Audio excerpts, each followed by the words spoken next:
Comme la plupart des études supérieures, l'inscription aux études en architecture passe par la plateforme Parcoursup.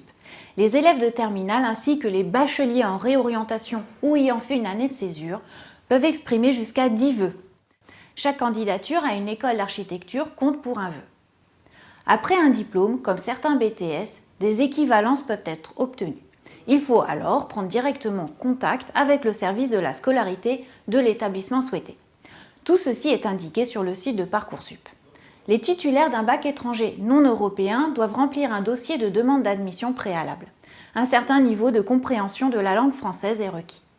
Dans la procédure Parcoursup, une première phase d'admission s'effectue sur la base du dossier scolaire, ainsi que d'une présentation par le candidat de son parcours et de sa motivation.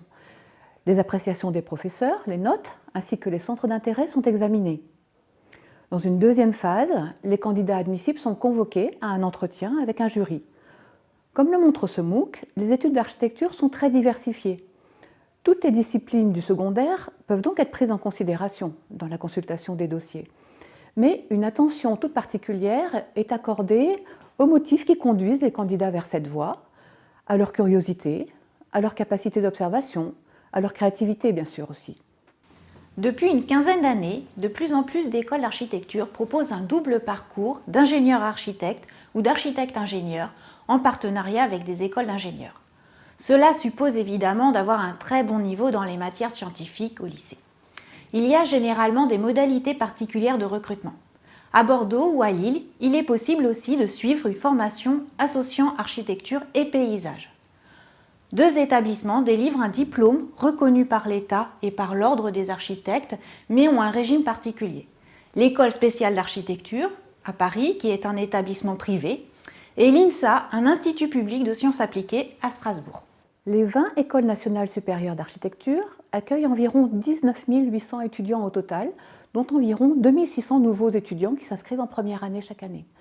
Les jeunes femmes sont désormais majoritaires dans les écoles. Les étudiants étrangers représentent quant à eux environ 12% de la population étudiante.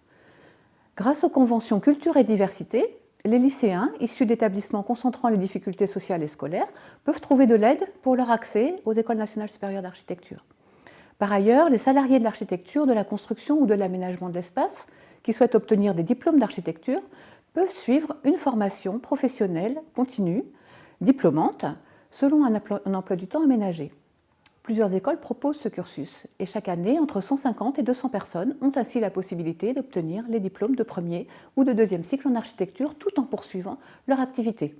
Dans le cursus classique des ENSA, le premier cycle d'études d'une durée de 3 ans conduit au diplôme d'études en architecture, conférant le grade universitaire de licence. Le second cycle d'études d'une durée de 2 ans conduit au diplôme d'état d'architecte, conférant lui le grade universitaire de master. Le droit d'exercer à titre d'architecte indépendant est conditionné par l'obtention d'une habilitation à l'exercice de la maîtrise d'œuvre en son nom propre. Elle s'obtient en 1 an et comprend des sessions de formation dans les écoles et une mise en situation professionnelle de 6 mois à temps plein au minimum.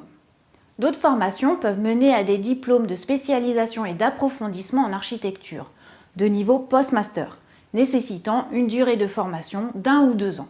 Ce sont les DSA et les DPEA. Les sites web des écoles et celui du ministère de la Culture donnent une information précise sur cette offre de formation. Le personnel enseignant des écoles est composé, comme à l'université, de professeurs et de maîtres de conférences, ainsi que d'un certain nombre d'enseignants qui interviennent ponctuellement. On compte environ 1000 enseignants titulaires actuellement dans les 20 écoles françaises. Pour une part, ce sont des praticiens, notamment pour l'enseignement du projet architectural et urbain. Un nombre croissant d'enseignants exercent en outre des activités de recherche. Comme dans la plupart des établissements d'enseignement supérieur, la recherche et la formation à la recherche sont depuis longtemps présentes dans les écoles d'architecture. Toutes les disciplines concernées par les problématiques de l'architecture, de l'urbanisme et du paysage contribuent à cette activité scientifique et depuis 2005, il est possible de préparer un doctorat en architecture délivré en association avec les universités. Près de 400 diplômés en architecture préparent actuellement un doctorat au sein des unités de recherche des écoles d'architecture.